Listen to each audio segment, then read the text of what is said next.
vamos a hablar de la conjunción Saturno-Plutón que se da en el año 2020, en enero, y para ello lo que hemos hecho aquí es un estudio histórico sobre diferentes fechas a lo largo de la historia que han sufrido esta misma conjunción.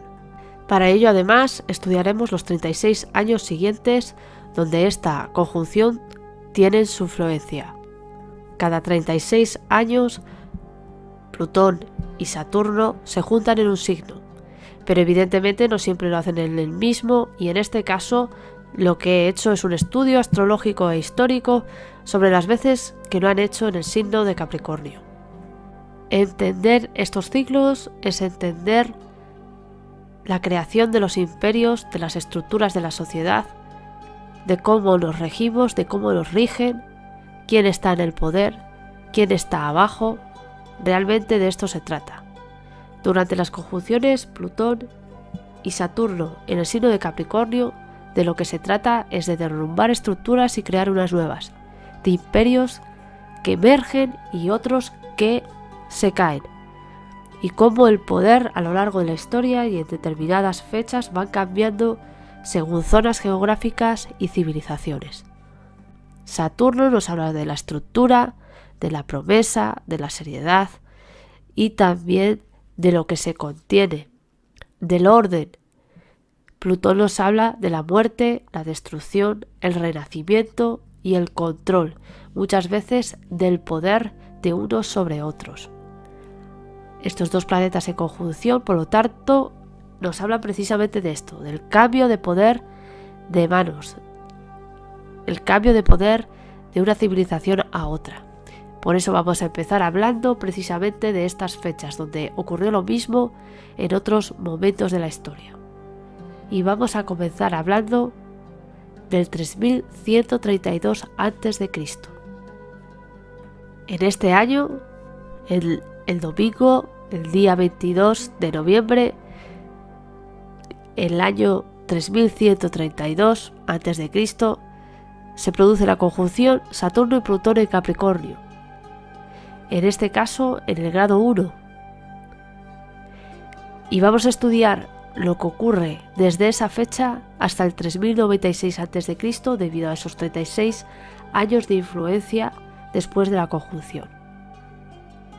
Hemos de advertir que todas las fechas dadas aquí, al menos he intentado buscar el consenso académico sobre ellas. Y por supuesto siempre vais a encontrar gente que no esté a favor o piense que estas no están bien detalladas o tengan otra versión, debido precisamente a la lucha entre los propios historiadores en quedarse de acuerdo con unas fechas u otras. Durante este ciclo, lo que encontramos sobre todo es el comienzo de la primera dinastía en Egipto. El final pues de una época y el comienzo de una dinastía. En Egipto lo que comienza es la primera dinastía, sentando las bases de la sociedad, que desarrollará cientos de años después lo que nosotros conocemos como el Egipto faraónico.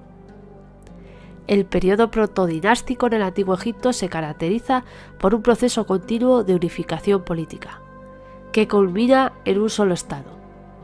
El que culmina esto es precisamente el faraón Narmer, que es el primer faraón que unifica el reino.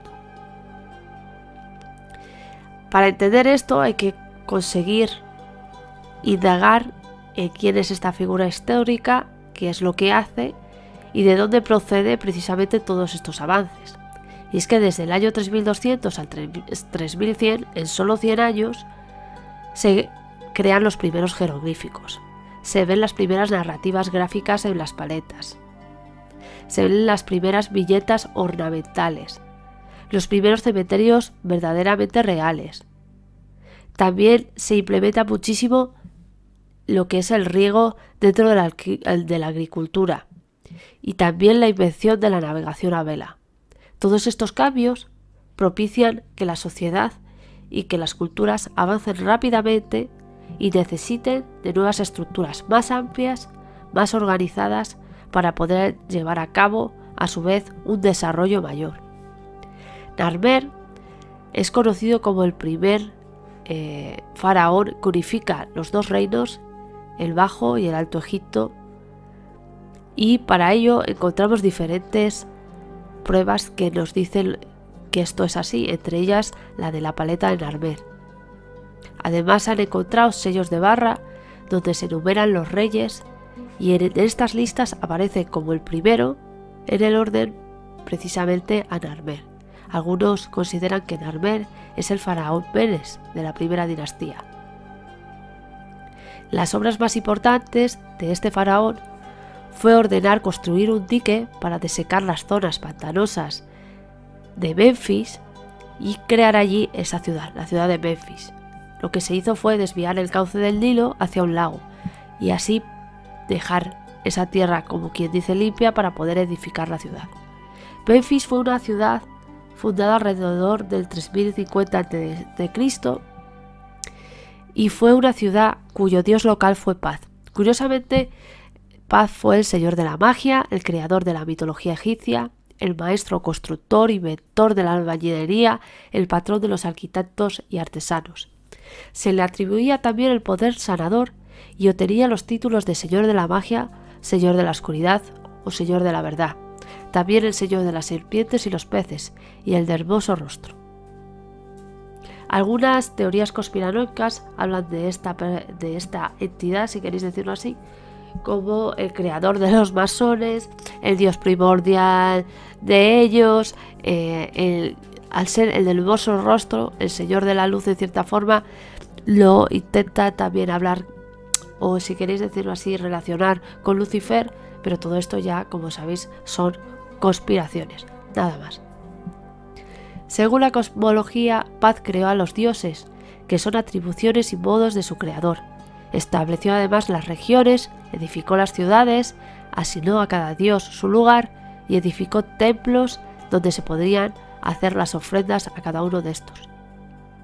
Durante gran parte de la historia egipcia, Menfis fue la ciudad más importante del país y fue el centro económico del reino. Fue la capital indiscutible entre las dinastías I y VIII, siendo además una ciudad que podría ser la más poblada en el mundo durante el año 2250, y precisamente por esto alcanzó esa fama de centro cultural, económico y corazón de este primer imperio, en este caso del antiguo imperio egipcio.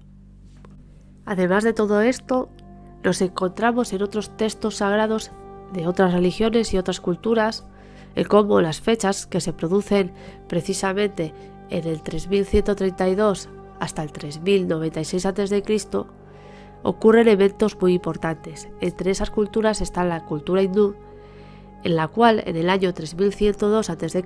da comienzo el Kali Yuga.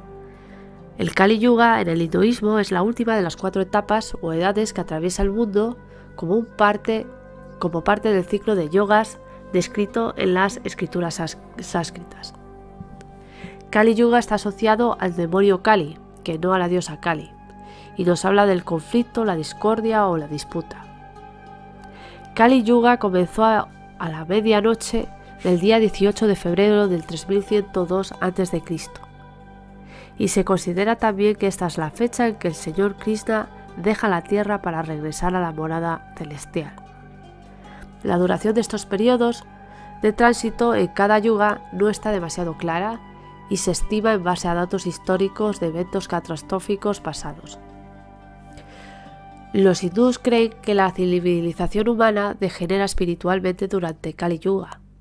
Es la edad oscura, porque en ella las personas están lo más lejos posibles de Dios.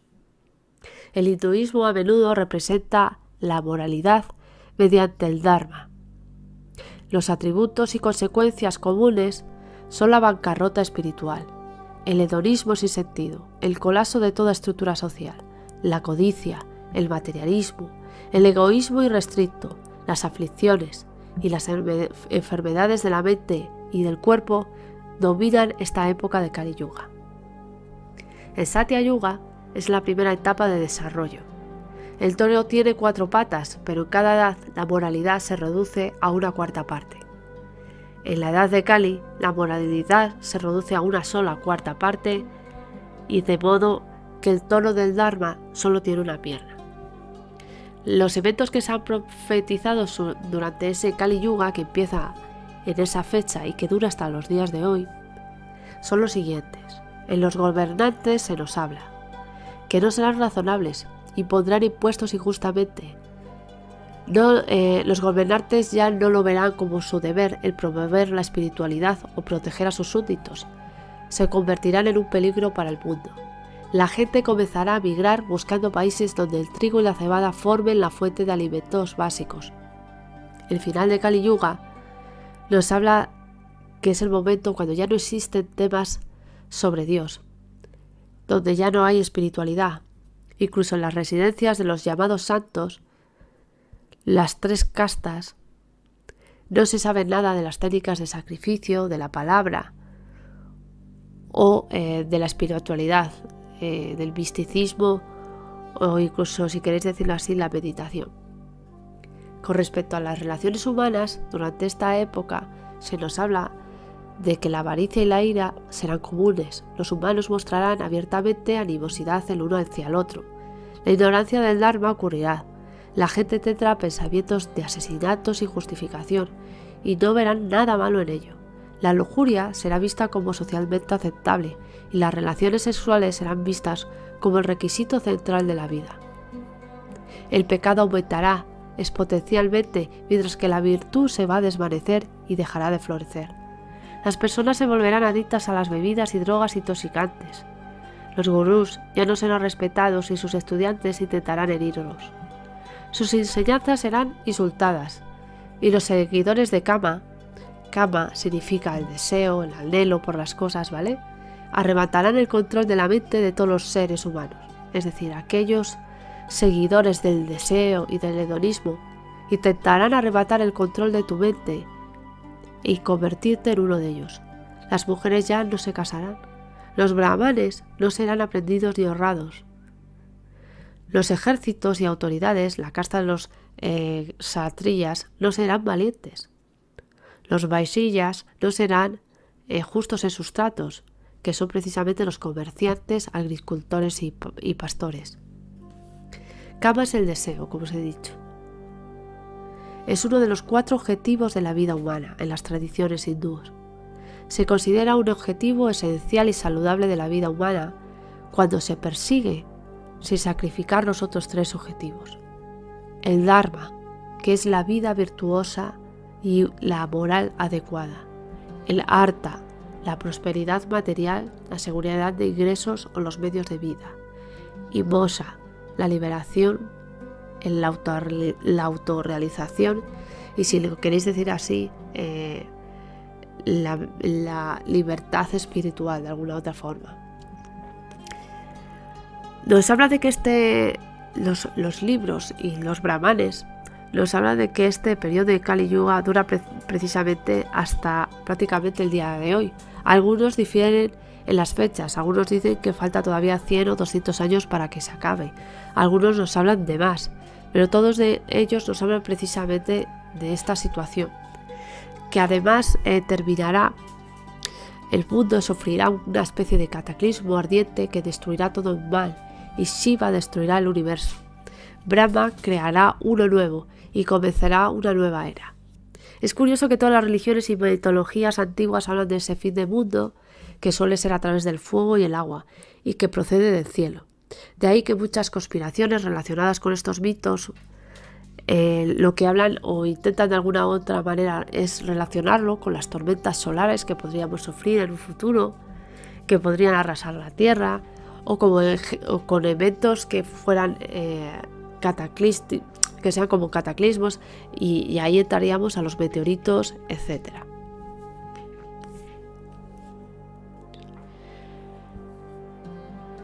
El calendario mesoamericano, y ya estamos hablando en este caso del continente americano, nos habla precisamente de la cuenta larga, un calendario no repetitivo vigesimal y de base 18 utilizado por varias culturas mesoamericanas precolombinas, especialmente los mayas. Por esta razón a menudo se le conoce como el calendario de cuenta larga maya. El calendario de cuenta larga nos habla de una fecha de creación mítica que corresponde al 11 de agosto del 3114 a.C. La finalización de 13 Batús, el 11 de agosto de este año 3114 a.C., marca la creación del mundo de los seres humanos según los mayas.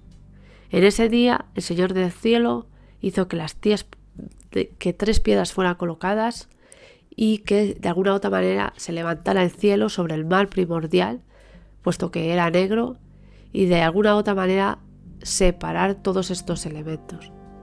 El Batún son 20 ciclos de Catún y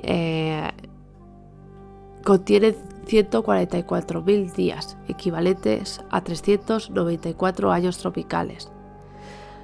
Según el Popol Vuh, un libro que recopila detalles de cuentas de creación, nos habla de que los dioses fallaron al hacer las 3 primeras generaciones de humanos y de mundos, y solo tuvieron éxito precisamente en el cuarto, que es en donde estamos ahora mismo.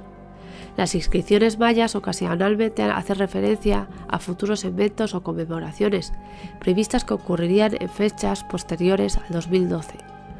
Algunos, como ya sabéis, en esto de la conspiración e intentar descubrir la fecha exacta para todas estas clases de cataclismos y finales del mundo, pues van cogiendo fechas de aquí a allá.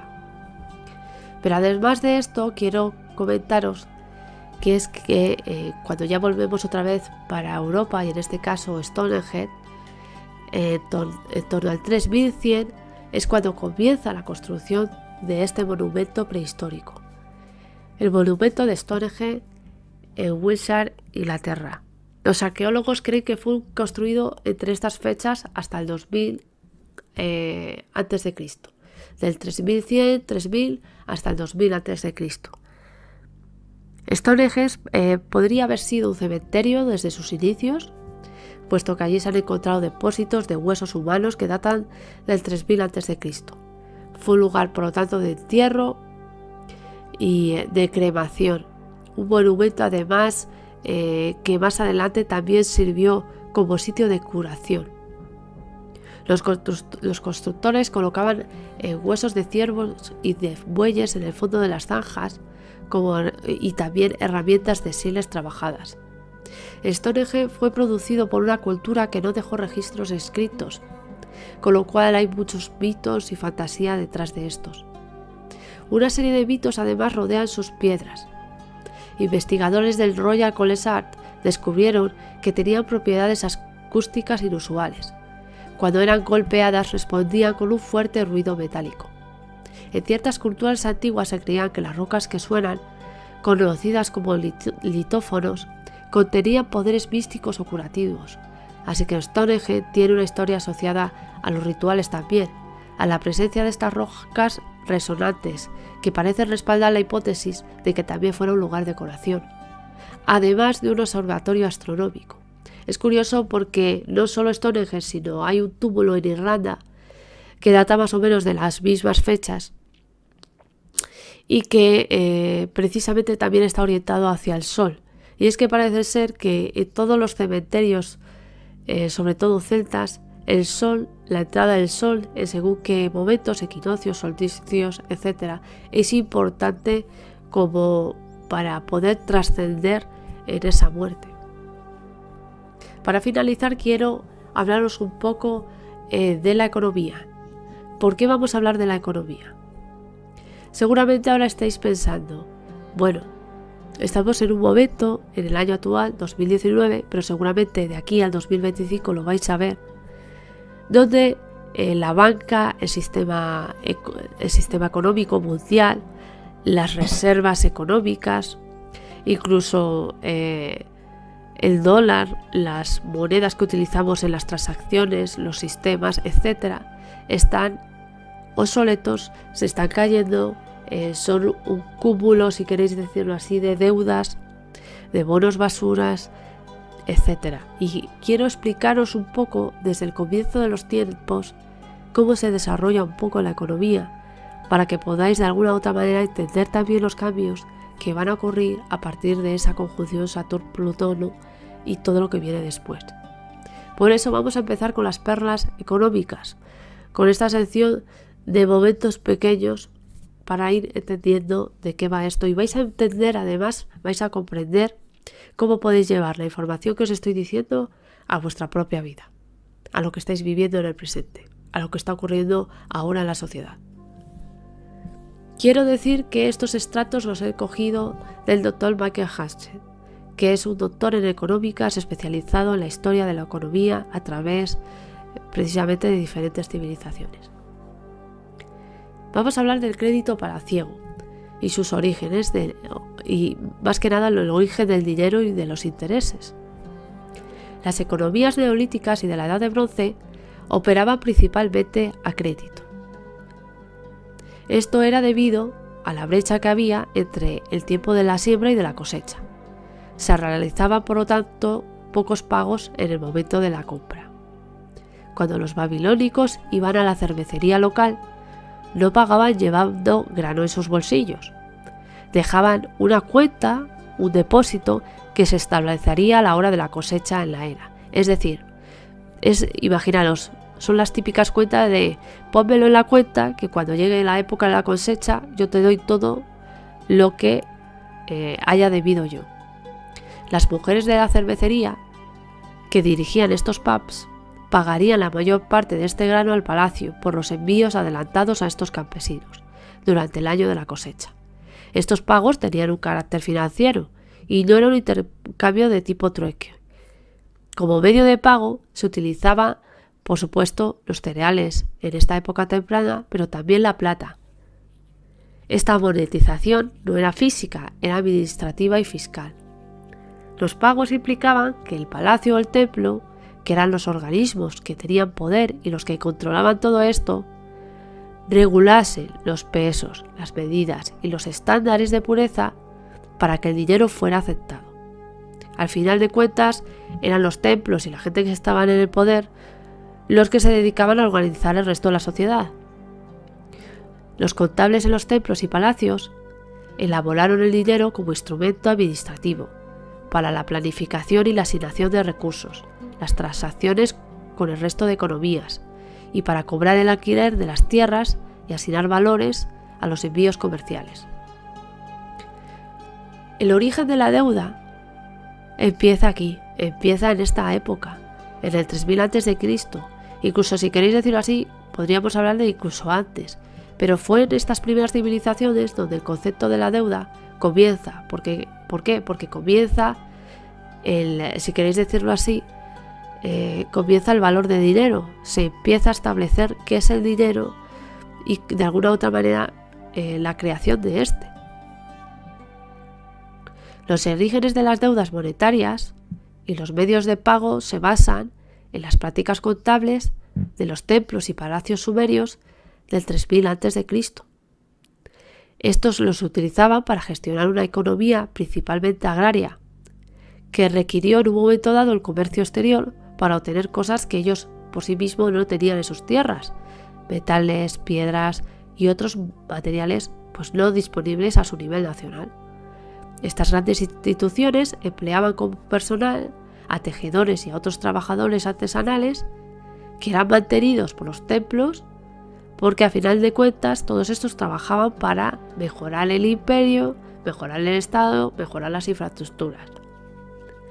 Por lo tanto, requería que se les alimentase y se les suministrase herramientas a todos estos trabajadores.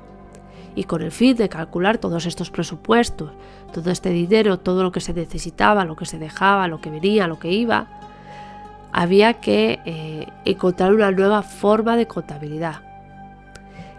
Por lo tanto, todos estos planes tuvieron que medirse y se presentaban cuentas en el palacio para administrar todo esto, desde las tierras de cultivo, los rebaños, las ventas, la producción de artesanía, etc. La escala en la que se operaban estas grandes cuentas y, por supuesto, las instituciones, el cómo operaban con ellas, requerían de una planificación anticipada para programar el flujo de alimentos y de materias que iban y venían dentro de su imperio o dentro, evidentemente, o acotados en un tiempo. La primera necesidad era asignar un valor estándar a los productos clave. Este problema se resolvió creando una cuadrícula de precios administrativos, configurando así los números redondos. Los números son incluso, si queréis decirlo así, más necesarios al principio que la escritura en sí, porque son los que te ayudan a administrar las cosas. El grano fue designado como unidad de cuenta para calcular los valores y medir el tiempo del trabajo y los rendimientos de la tierra, para además así luego asignar recursos y pagos a agricultores o artesanos. La segunda necesidad de estas grandes instituciones era organizar los medios de pago, los impuestos, las tarifas, porque tú tenías esa tierra, pero esa tierra al final tú la explotabas para conseguir grano, una parte te la quedabas tú y otra la pagabas al templo o a los reyes de turno, porque eso eran tus impuestos, con eso pagabas tus impuestos. La plata sirvió como dinero de la cuenta y también como medio de pago para el comercio y la empresa mercantil. Se creó un sistema bimonetario para pagar el palacio y los templos y para valorar productos y funciones dispares. La aceptación del grano y la plata para saldar las deudas catalizó su uso como dinero en la economía.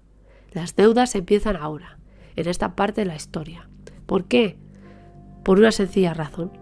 Porque tú vas a sembrar tu campo, pero yo no sé cuánto vas a sacar de tu cosecha hasta que pasen, pongamos, 9 meses. Entonces, antes de que eso ocurra, yo te dejo dinero o yo te dejo una serie de plusvalías. Tú podrás vivir durante esos 9 meses gracias a mi ayuda. Pero cuando llegue el final de esos 9 meses y tú recojas la cosecha, me tendrás que pagar con la cosecha y con una serie de intereses. Es decir, quiero que me des el 20% de tu cosecha más el 10% porque yo te he adelantado todas estas cosas antes.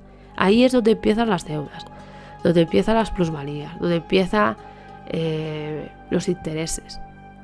Porque es donde comienza de por sí la economía real ya a una escala más importante, más fuerte, y donde se empieza a organizar las estructuras de la sociedad.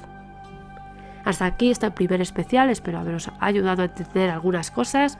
Os veo en el segundo con más fechas donde Plutón y Saturno se juntan en el signo de Capricornio para que veáis cómo marca los siguientes años y cómo los imperios crecen, nacen, están en declive o mueren. Muchísimas gracias.